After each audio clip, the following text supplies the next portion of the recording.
recording in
Welcome back to School of Speech presented by SpeechTherapyPD. School of Speech is designed for all of us school-based SLPs to come together, to learn boldly, think critically, and really shine the light of all the incredible work that's happening in our schools every single day. I'm your host, Carolyn Dolby, and I am so glad you are here, and so will you. Today's episode is Vocabulary and Translanguaging Strategies for Multilingual Learners. It's not just what to teach, but how to teach in ways that are additive and collaborative. And honestly, this is one of those episodes that's going to make you go, I'm going to rethink how language really works in the schools. So if you've ever found yourself wondering, am I supporting my multilingual students, their full language system? Or are you wondering how to make vocabulary instruction culturally sustaining and academically meaningful? And maybe you're even wondering, how can I make sure what I'm doing in the speech room carries over to the classroom? Well, friends, you are in the right place, let me tell you. I am so excited because I am joined today by Alisha Gandhi, and Alisha brings deep, deep experience from her work as being a bilingual SLP in New York City public schools, early intervention, private practice, where she has provided culturally and linguistic responsive diagnostic and therapeutic services for students with a wide range of communication needs. Currently, she is an associate professor and director of the bilingual extension track of New York University. Alisha, welcome to School of Speech. Hi, it's so good to be here. Oh my gosh, we are so lucky, and I can't wait to dive in, but I have a little bit more to go over. But yay, so settle in, everyone. A reminder that every episode of School of Speech is offered for ASHA CEUs 0.1 through your Speech Therapy PD account, because learning should count, and it does. And if your state license requires live CEUs and you are joining us today, thank you so much. Just make sure that you fill out all the course modules on your Speech Therapy PD account by the end of today, because I want you to get your credit. Also, if you were listening live, if you've been a returning listener, thank you. And I usually always want you to jump in, which I always do. So we want you to jump in and use the chat. We use the chat on School of Speech. Tell us where you're at, where you're tuning in from. I see some returning friends I want to say hi to. So jump in the chat. Let us know where you're at. While you do that, I'm going to do our disclosures. I am a salaried employee of Portland Public Schools in Oregon. I'm a co-founder of A Place to Start Therapy, and I do receive compensation from Speech Therapy PD for hosting School of Speech, my dream job. Alisha, she is a salaried employee of New York University and has no relevant non-financial, and neither do I actually. Okay. Checkbox for disclosures, done. Oh my gosh, hi everyone, I love it. We've got a lot from Cali today. Nice, welcome. West Coast, love it. Oh, New York, right there with you, Alisha. All right, thanks for jumping in. Oh, Jennifer Doyle, I'm from Texas. I'm recently moved from Oregon, like to see a fellow Texan in here, so hi, Jennifer. All right, sorry, here we go. Me too. All right. I really want to start with grounding ourselves kind of in the why we are here, what we're going to be talking about. Do you mind starting us off with why is vocabulary such a critical area or a critical focus for our multilingual learners? Yeah.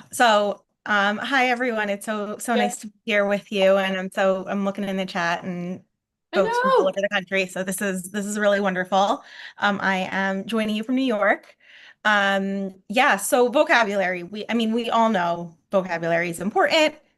We also know vocabulary is challenging, right? Not just because it's a lot of things to learn, but learning how to learn vocabulary can be really tricky. It can be really tricky for us to teach, and it can be really tricky for our students to learn, students with or without language impairments, right? Are going to have difficulty learning vocabulary because it's not easy to learn. You need a lot of repetitions for a word to understand it. And you need it to be salient, right? Across different places, different different locations, different settings. You want it to be useful to the student. When vocabulary is useful, it gets used, right? So it's really important that we support it also because as our learners get older, and if we have secondary school folks or secondary level folks here, as you know, as the academic rigor increases, so does the vocabulary. And the vocabulary doesn't just mean, these are some new words we're going to read in a book today, right? It's vocabulary for answering word problems, for answering open-ended questions, for instructions, for writing an essay. So this is all part of the vocabulary. So when we talk about vocabulary, we're not just talking about words around a theme, although those are really nice too. It's about enriching the language system of our learners and supporting them so that they can grow with their language system. And I'm assuming also like academic language is huge for our kiddos that are more than one language. That's a big, probably huge climb for some. I know that it can take some time, but what can we do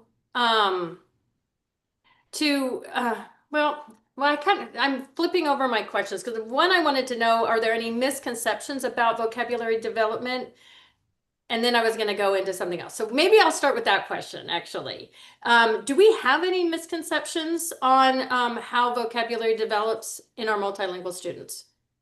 Yeah, there's a few that are out there. Actually, one that, I encountered just this week. So I think one of the biggest myths that I encounter, and a lot of us were taught this myth, is this idea of this silent period where our Yes. multilingual learners just stop talking because it's too many languages, right?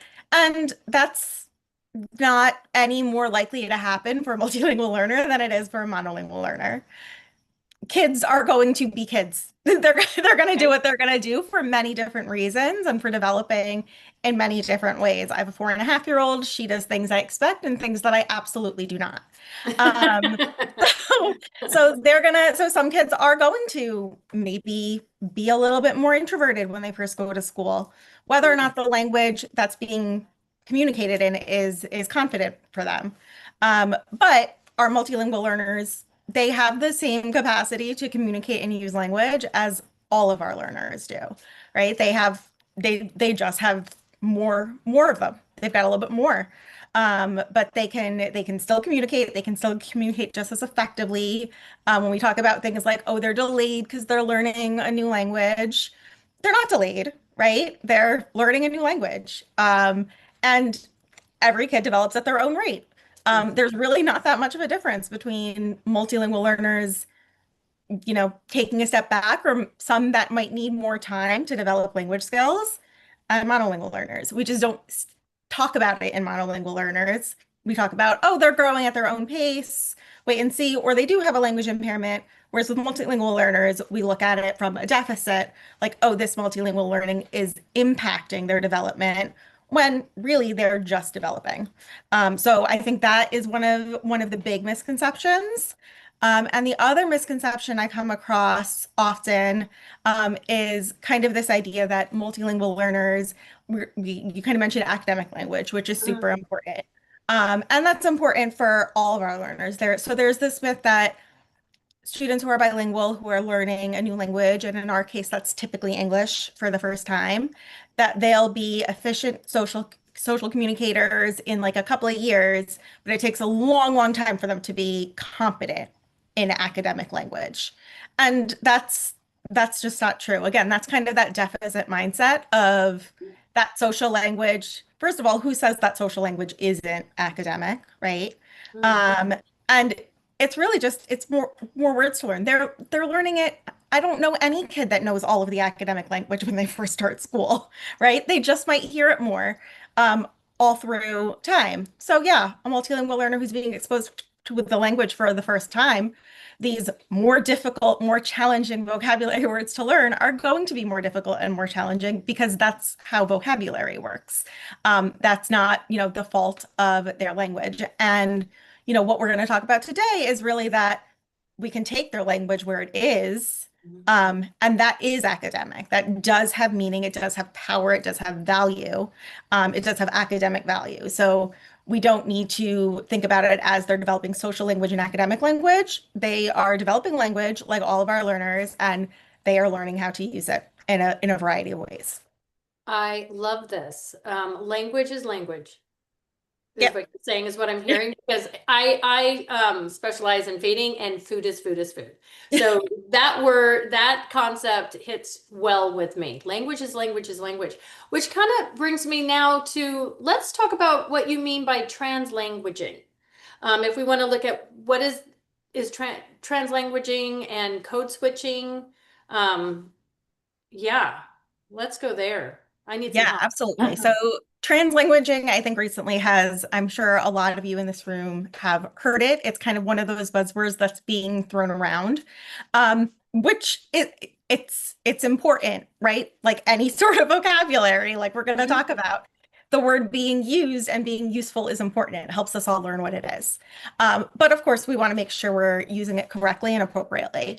So one of the questions I get from fellow SLPs and from my students all the time is, what is the difference between code switching and translanguaging? It just seems like a fancier way of saying code switching, which we already did. And to some degree, that may be true. But code switching really emphasizes the boundaries between the two languages. So there's the English language system and the Arabic language system, and then they're going back and forth between the two. Translanguaging sees it all as, like you said, language is language. It's all one system.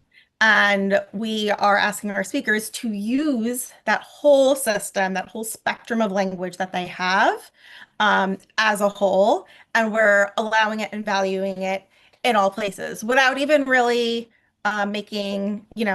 without even making it, a huge deal that, oh, they went from this language to that language.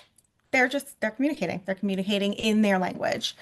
So that's kind of the idea behind translanguaging is honoring those many forms of communication. And I'm sure folks, I'm also, one of my other interests is AAC. I'm in the AAC world. I'm sure a lot of my folks here who work with AAC users, you're saying the same thing. It's just we're talking about it with multiple modalities, right? That we want our communicators to communicate however they're able to, right? We want them to get the message across. And the same thing with our multilingual learners. We're honoring communication. So am I hearing what I'm hearing and is that that translanguaging is really not insisting on one language when we're asking students to communicate with us. Is that what I'm Yeah. hearing?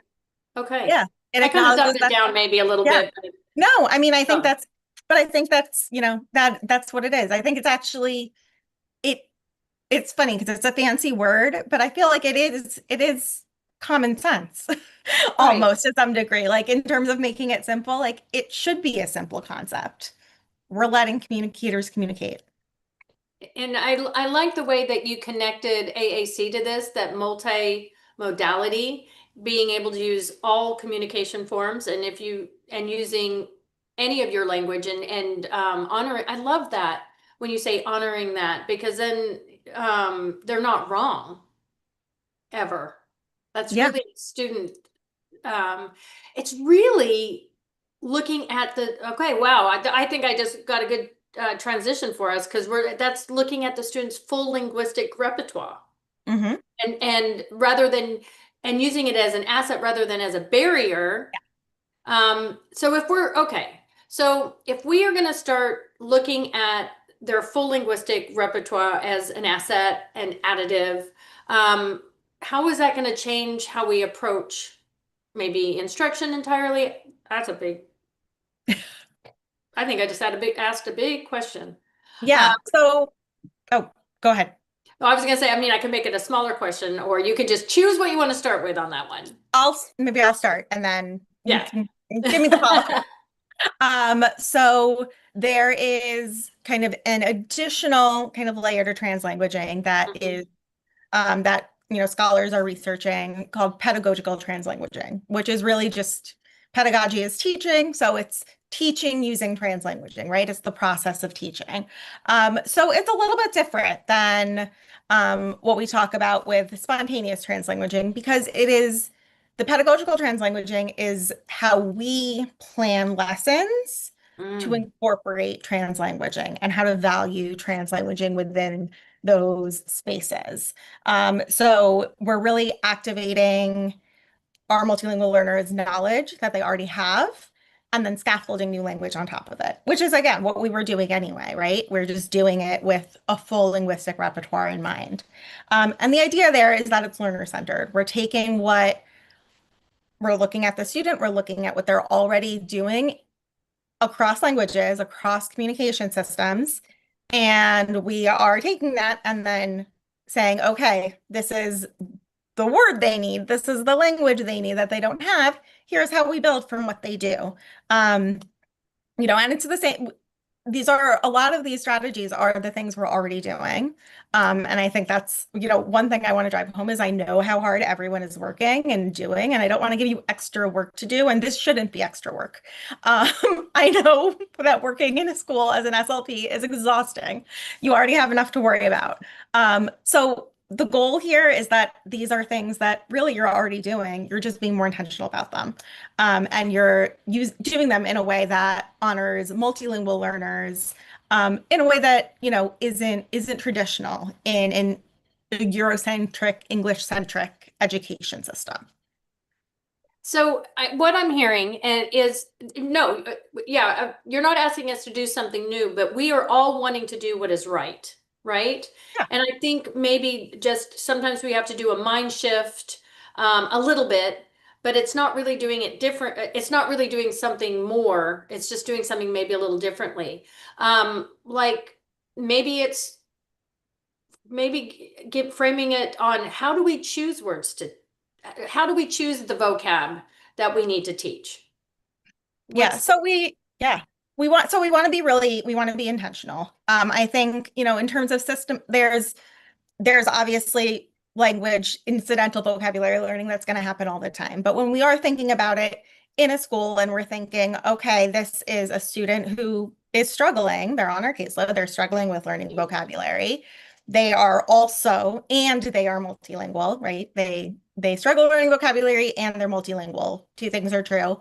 And so we want to support them in learning vocabulary. And we want to ensure that all of what they have is regarded as an asset. So kind of from that perspective, you might want to think about, okay, what words do they already have and what words maybe do they need to know? And this is where we collaborate with our classroom teachers and we think about what is going to be useful, what is going to be helpful. You might work on things like prefix. You might be working on a certain set of words, prefixes, suffixes, multiple meanings, all of those different things that we do. Those are great. We can be intentional about how we're doing them. So we can pick a couple of words that are going to be really, really helpful. What I always suggest is trying to, not that the content words aren't important and we want them to learn it, but when we know that content, those like kind of noun-driven words, they are easier to learn because there's kind of a physical thing, right? That this means this. It's much easier. But all of our learners have a lot more difficulty with those abstract concepts. So I think looking at tier 2 words is really a great place. And thinking about them within text and then within other places. So for example, one example I give, especially for the little guys, is if you're doing a unit on plants in your classroom. So you say, okay, what words do we want them to use? Okay, stem, petal, pollen. Yes, we want them to learn those words. That's part of the unit. Great. But those are more concrete. Now, if we think about a word like sprout, right? It's much more abstract. It's very tied to it, but it's also comes from other things. So now you're talking about the plants sprouting, and hair sprouts, a fountain sprouts, the sprinklers, I don't even know what the word is, spout, Yeah. sprinkler sprout. Yeah. Um, right? There's so Yeah. many different ways for that to be helpful. And that's kind of an example of just like a verb. In other cases, you might want to think about more of those academic words, things like process, Yeah. um, significant, indicate. These are all often words that are part of what we're doing already, right? What is what is the process of a plant growing? And now we kind of talk about process. So thinking about, yes, we have those content words. Very likely they're going to learn them because it's much easier to learn them. It's much easier for all of us to learn them. These more abstract concepts, we want to show them how they can use it in a variety of places. It makes it easier, it makes it more understandable. And then the key there with our multilingual learners is that those words, they exist in all languages, and we want to leverage that repertoire. So we want to maybe think about how are they talking about plants in all of their languages, and then how can we support that? Okay, we're working on Sprout. I mean, one thing that I think is easy to do is just creating that multilingual ecology is what a lot of people call it, which is really just kind of shaping your classroom so Yeah. that multilingualism is a fact. Um, rather than an extra thing.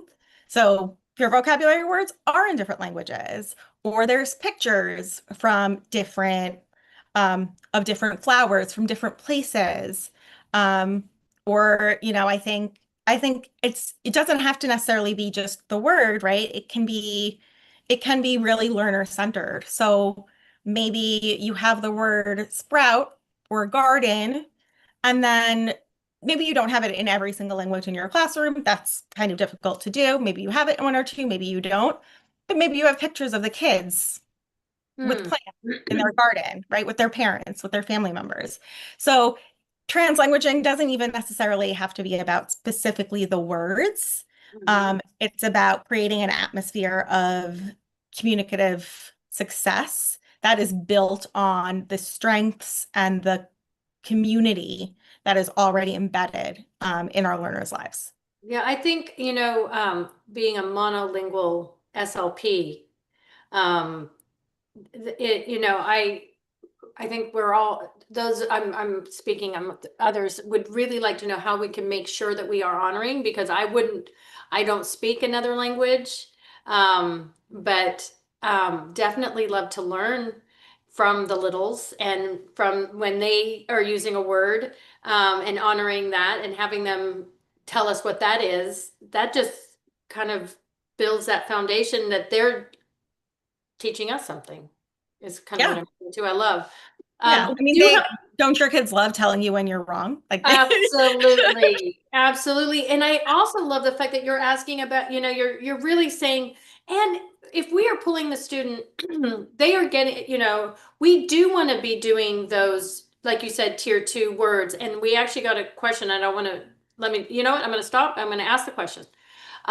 Nicole, thank you for your question. If a goal has tier two vocabulary or grade level vocabulary, I see that one too. Where do you find or choose word targets? Do you have a specific site you recommend, or a list that you feel is accurate? That's a hard one, right? Yeah, I don't know if I have a specific site. I mean, there are all of the sites that I feel like all of us use, like Teachers by Teachers and the reading worksheet site. We use them, I use them, we all do, right? And so I think those can be a really good starting point. But I would really look at what are really thinking about the words that are being used commonly in the child's classroom or that they're already maybe using in other ways. So if they are, I'm trying to think of a good example. It's hard to do it off the top of your I head, know, but sorry. it's so hard. Um, but a word like, I used the word process before, right? Yeah. So say it's the word process. That is a word that maybe they're reading about in a book. Maybe it's a textbook, maybe it's a fiction book. It could be in either place, but there's like lots of processes. There's processes all over their life. There's a process of playing basketball. All of Yeah. these things have a process, right?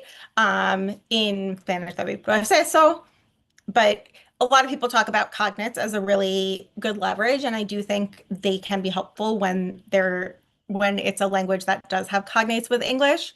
But I also am a little bit hesitant, and I want people to kind of not think about that. A lot of people think of that as like the first entry point of supporting multilingual learners is teaching them cognates, but not every language has cognates with English. And like you said, right, you're a monolingual speech therapist. I Hmm. speak the language that I speak. I do not share a language background with every single one of my learners. Right. None of Yeah. us do. It's impossible, right? So we're all working with multilingual learners who speak other languages. So, it's less about, I think it's less about speaking the language and more about being curious, leading with curiosity, knowing that the language is there. And then, you know what? Like we're speech language pathologists. It's our job. That's our job, right? Yeah. We have to figure out how our child is communicating and how we can help them communicate better. Um, so that's kind of what you want to think about. And then in terms of kind of those tier two words, I always like start with functional. Start with something that's functional that they're going to use, that they're going to be able to use a lot throughout the day. I do think it's great to collaborate with, this is a great place to collaborate with teachers. What are the words that are coming up? What are some of the words they're using? Even just ask for a copy of, you know, a test or a worksheet or something like that. You can go through it and you can be like, okay, these are some words that I think my students are going to need a little bit of extra support with. And that's a good place to start as well. I think when we're working, like when we're in like the primary or the earlier years, when we are teaching on themes, I think, excuse me, we often, that's kind of like an easy one that we can be like, okay, we know what the theme's going to be with this classroom. Mhm. I think as we get into the upper grades, when it's less themes, that I think that when we're looking at vocabulary, really looking at beyond just, well, looking at what the novel they're going to be reading in their English class. I always love looking for like what are they going to be talking about in science? That's always so Yeah. interesting. And even math, right? There's so much Mhm. vocabulary in math to think about. So I think looking at what depending on what your grade level is looking across the board of what, and maybe looking at maybe what uh what acad what am I trying to say? Like where are they having trouble the most in, right? So if they're struggling more, if their language is causing, maybe some issues, maybe in math, choose some of those math terms. Like I like the way you said, make it student centered. Like what does the student need? I love that, right? And I think when we're also how can we so we want to be teaching the right words. Is there a way we can also support our teachers with vocabulary and being able to let's rope them in. Yeah, absolutely. So that's something we of course want to do when we're in a school. So we're really thinking about not just we're always thinking about that, right? How we can support our students in our little speech bubble, whatever it looks like, an office, a corner, a coat closet, whatever it I is, back of the know. classroom, whatever you have, right? Preach. We want Yeah. we want Yeah. we want to teach them there and then we want them to bring it outside.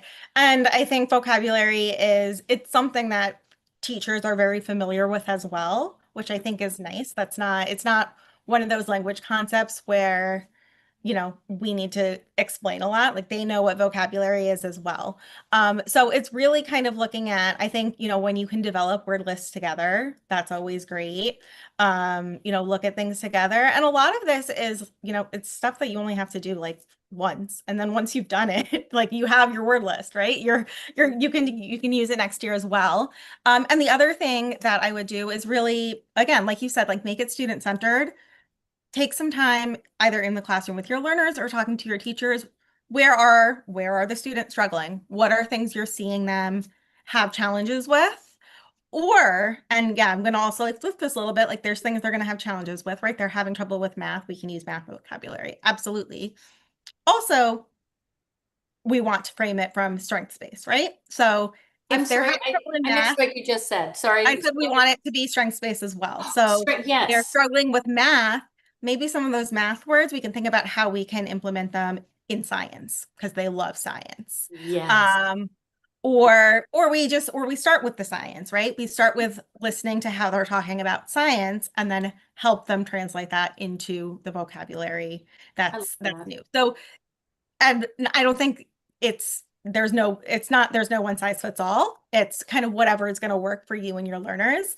But you, like we all do, right? We're kind of trying to find the best entry point, the best place Mhm. to support our learners. Sometimes it's, really focusing on what they need, and sometimes it's kind of taking that a little bit of a backdoor approach, right? Where you start with a strength, and then you build from there, and keep them confident in what they're doing. I loved that. Yeah, being a teacher and the teacher background in me, I came out with yeah, let's go straight to the academic. And I love the way that you reframed it. But wait a minute. Let's start with their strengths. And and that was something I needed to hear today, is that there is value in having the student using what they already know and build on that. So I love that. So thank you for adding that to me. Adding that to, I don't even know what I was saying. But adding it, just sharing that other view, because I took it to the academic and you're saying, well, let's do strength-based. Yeah, because, and which brings me back to when earlier you said, social language is language. And I'd like to kind of talk about that because I think, because when you said the misconceptions, like when you said, the silent period, I wanted to go back because it gave me a thought. Like, are you saying there isn't a silent period or we're overusing the silent period? I'm a little bit of both. I mean, Okay, yeah. I think it's less we reserve this silent period for a term that we use when we don't think.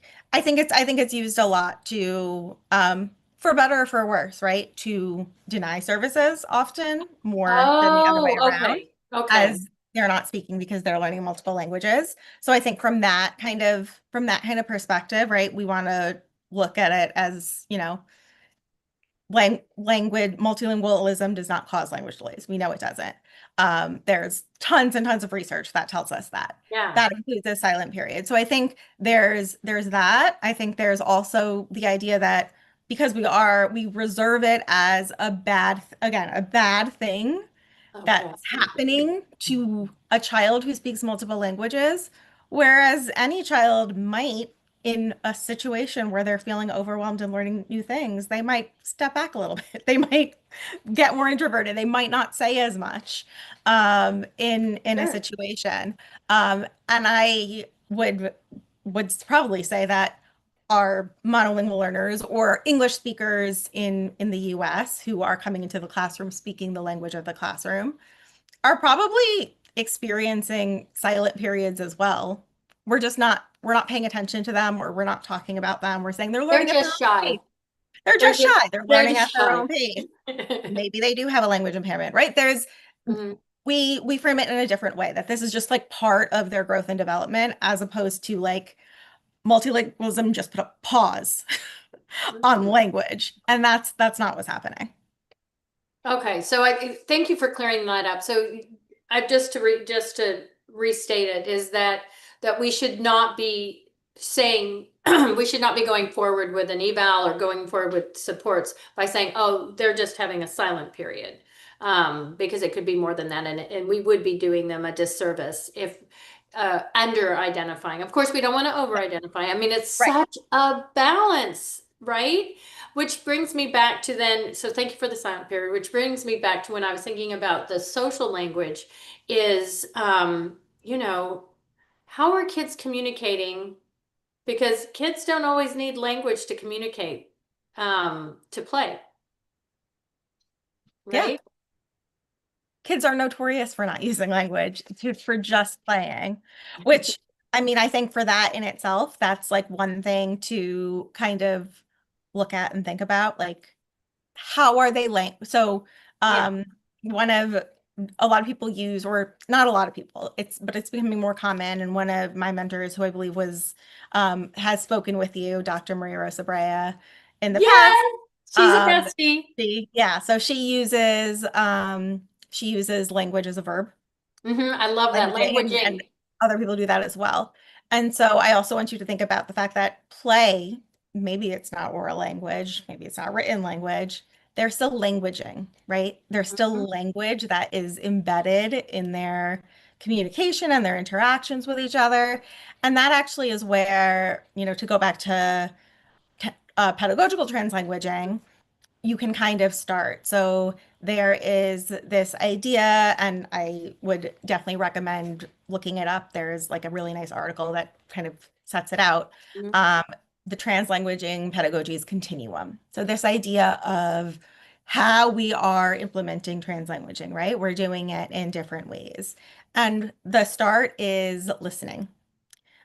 So the way they talk about it is they talk about it as a corriente. Corriente is current in Spanish. So they talk about how language is flowing, right? Flowing and moving. And so how are we responding to this corriente, to this current, to help our multilingual learners? And we start by listening.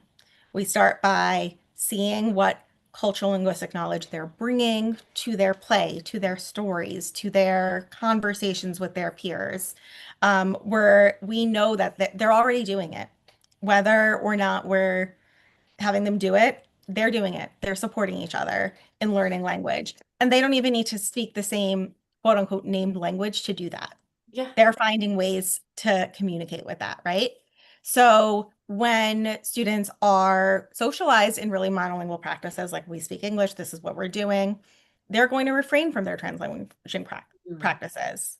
If we encourage them and really listen to what they're saying and then allow them to say it, don't ask them to change it, don't ask them to switch it or to translate it, right? We're seeing how they're using their communicative resources.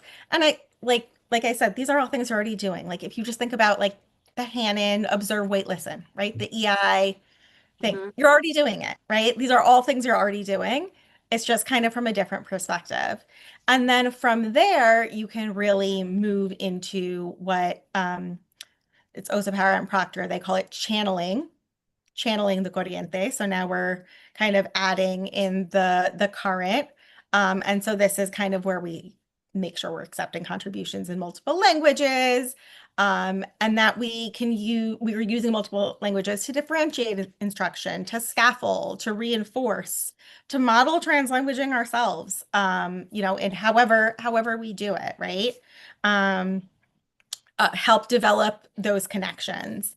And then we can really move into what's called flowing with the corriente, which is not just kind of listening or accepting, it's infusing that translanguaging kind of system. So all that vocabulary that you're thinking about, how are you infusing it in multiple ways, in multiple languages, in multiple languaging capacities, so that their voices and their realities, essentially, our students' realities are centered and built upon, and they become co-learners or teachers, Mhm. in that way as well.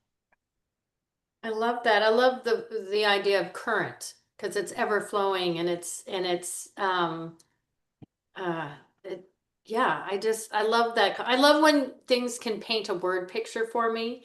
And so I want to make sure that I have the continuum. Um you said starts with listening, Mhm.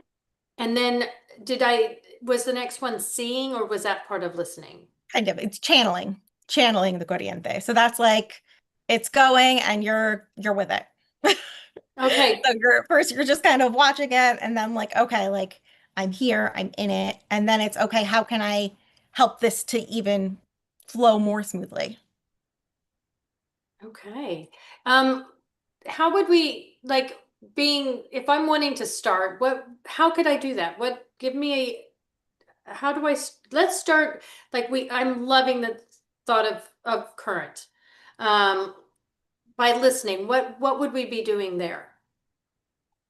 So this is just kind of a place where you are really allowing kind of that student-led conversation communication, listening to how they're already discussing things. I think actually literacy is a really great way, is a great kind of way to start because one, there's a lot of books that use multiple cultures and languages, and Mhm. I think our teaching is so much better and richer, and our students are so much luckier that there is so much more literature that kind of reflects those mirrors and those windows that we want students to see themselves with and see Mhm. others with, and than there certainly was when I was growing up. And I think that's amazing. And that's, I think, a great place to start, right? Reading a book, let them talk about the book. See what they notice in the book. What's popping out to them? How are they talking about it? How are they labeling it? Um, Encouraging that, and again, for our multilingual learners, not, necessarily saying, making them say it in English. They can even just point, and that's okay. Even if they're uncomfortable, maybe using their language other than English in the Mhm. classroom because they get it, they feel the stigma, right? Really early on, um, you can honor their languaging in other ways. And that's a great place also for your preparation. You can think about, okay, what are some of the different vocabulary words in this book that I'm going to be thinking about?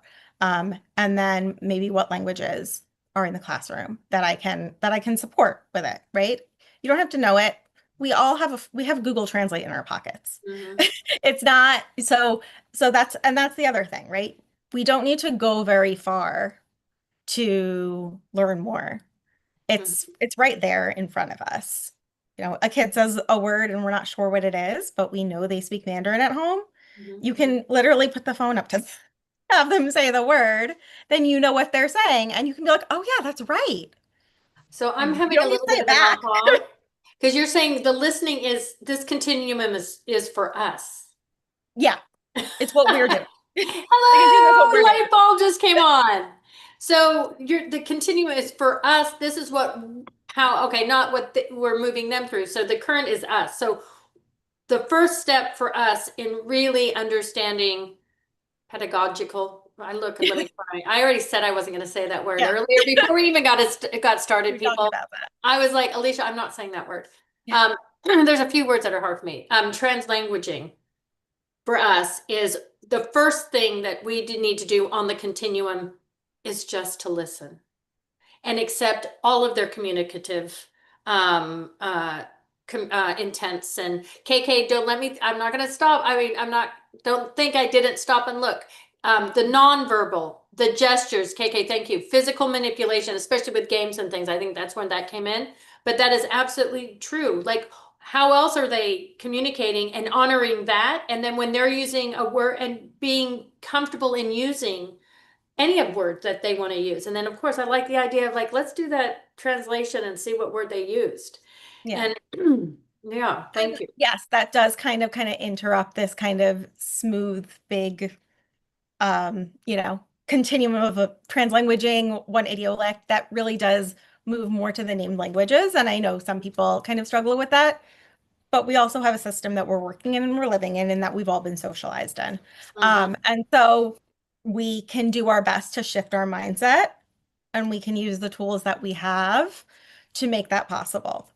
Even if that's not the way our current systems are set up or work, we can do that, right? We can take these systems that value multiple language systems and named languages and Mhm. things like that. We can turn that into translanguaging. That's where we can come in and do our best to acknowledge that, okay, I'm using something that emphasizes multiple systems, but I'm going to reframe it. I'm going to make sure that my students don't don't feel that they know that this is all part of their languaging. That everything is value. Yeah. Value added, which brings to channeling by adding, right? Did I do Hmm. that? Exactly. Channeling by adding, by thinking about what they're taking what they're already doing and then using that to build. Hmm. Yeah, I think doing especially there oh, we've got some links, you guys. Thank you, KK. Adding some links for some additional resources. So I appreciate that. Um, so then we got listening, then we go channeling where we're adding to what they know, adding to what they're interested in, looking, and that's really strengths based. Hmm. Really adding to what is important to them. Student centered, strength based. What do they already know? How do we add to it? So I'm loving that. So channeling the translanguaging, let's channel it. And then flowing. Can you expand on that one a little bit? Yeah. So flowing is when we are, I think channeling, I think is easier to conceptualize. Flowing is where we are designing what we're doing to support translanguaging. So that means that we are really we're encouraging students to tell stories that center multiple languages and multiple cultures and multiple ways of knowing. So we're talking about their personal experiences, maybe our personal experiences, right? We can all do that. We're making sure there are multiple modes of representation. So I think this is another thing, someone mentioned nonverbal and gestures, right? Yeah. S- Speech is not, oral speech is not the only way we can communicate Mhm. in a classroom. Oral speech and writing are the typical ways we communicate, but there's other ways, right? There's music, there's dance, there's painting, um, there's lots of things we can do. And all of those are literacy, right? So part of this is also kind of showing learners that there's not just one way to read, there's not just one way to language. They can language with oral speech in lots of different languages, and they can also do it in ways that make sense. And a lot of those literacy forms, right, that we don't traditionally see as literacy because they're not books, those are what are valued as literacy in people's homes or cultures. So we are, once again, we're elevating that. Not that, okay, you tell stories at home, but here we read. It's we can read and we can tell stories. It's all here.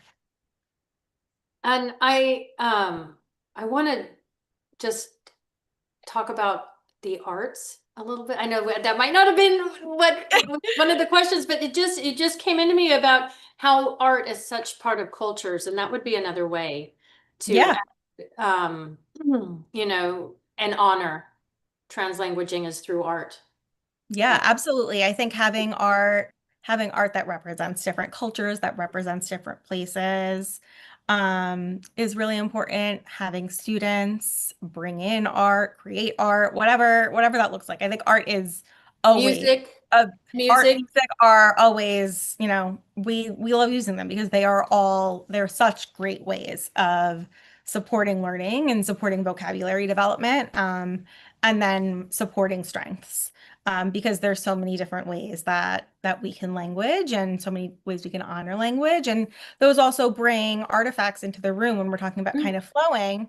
When you have more of these artifacts that represent our students' different ways of knowing and values them, Mhm. then we are, without even, doing anything more, we are there then flowing, right? We are taking what they have and making that centered so that they can communicate, they can language about it in the ways that are powerful to them, and we can acknowledge the power that's in it. I love that. That would it's almost a sneaky way.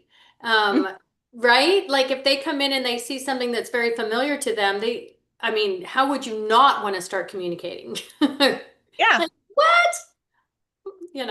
I love that. And I I mean, I like also want to, like I said, like I want to recognize, like, these are things that you're already doing love, in a lot of ways, right? I mean, we have all like, do we all know the PJ Masks characters, right? Like we do this already. We Mhm. do this all the time. And so this is stepping out of, I think, a zone of comfort. Like, yeah, I can watch kids in TV shows. It's forcing us to look a little deeper, look a little harder, look at things that we might not traditionally think of as literacy and part of our kids' lives. But it it allows us to learn more. It allows our students to teach us more. Mhm. Um, and so it brings that extra element of that work we're already doing. It might be a little harder and it might be a little more uncomfortable, right? It might be more, I think that's one of probably the biggest challenges with all of this is it doesn't always feel comfortable because it's not as easy. You might feel like I don't know this language, I don't know this culture. I like finding art from this culture, like I can't do it or I can't pick a Well, song. I think And I think we want to make sure that we are remaining culturally sensitive. Mhm.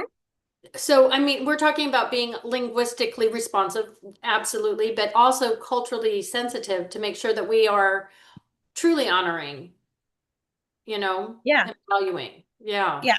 And it's not always easy and it's not always perfect. And you also have to be okay, I think, from that regard that you might make mistakes. Mhm. And we don't like making mistakes. We're SLPs. No, We don't like making mistakes. no, we But don't. we do. We can acknowledge ways in which we've messed up, Mhm. or whether it's small or big, and we can learn from them. These are again like great ways of honoring language. I mean, so I'll just tell you like an example that always Mhm. sticks out with me from my life, from being from my life. When I was in social studies in school. So I am from a South Asian family. My parents immigrated from India. And we grew up, we practiced Islam at home, so we're Muslim. And so in this like sixth grade social studies class, we're learning about all these different words and religions. And we have like the standard textbook that everyone has. And there's a chapter on this and a chapter on that. And in the chapter of Islam, it talked about the five pillars of Islam. And I don't even remember exactly what it said. But what I do remember is I was like, that's not right. That's Oh, incorrect. Right? I think wow. like four of them were correct, and like one of them was like, I was like, no, that's not it. That's not what the fifth one is. It's the other. And that really being shut down, right? As well, this is what the book says. And I was like, that's not, it's not it. It's not Oh. right. And so this is, I think, where we want to think of, okay, we might bring something in that, and then our students are like, that doesn't have, like, I've never seen that. I don't want to look at that. That has nothing to do with me. Then, okay, fine. Let's find find something else. Help me to find something else. Um, it's really not that hard to repair those harms if Mhm. you are authentic in doing it. Right. If the response was rather, if the response, rather than the response you got of, well, that's what it says in the book, what a teachable moment to say, oh my goodness, tell me what the fifth one is. Yeah. How easy is that? Right. And possibly helping you with maybe scaffolding on some of the language that you might need to help tell that. But that's powerful. I wish that had happened for you. Sorry. I do too. Yeah. But it's a story and it's an experience. And so um, again, something to learn from and think about. And I think kind of to bring it back to the vocabulary and the translanguaging, I am kind of that idea of we want to intentionally do things, but we may not always be correct, right? We talk about a lot about how, we can do research and we can look at different things. Um, and we can do our best. And we can do our best Oh, to I think I just put something in the wrong thing in the link. Sorry, guys.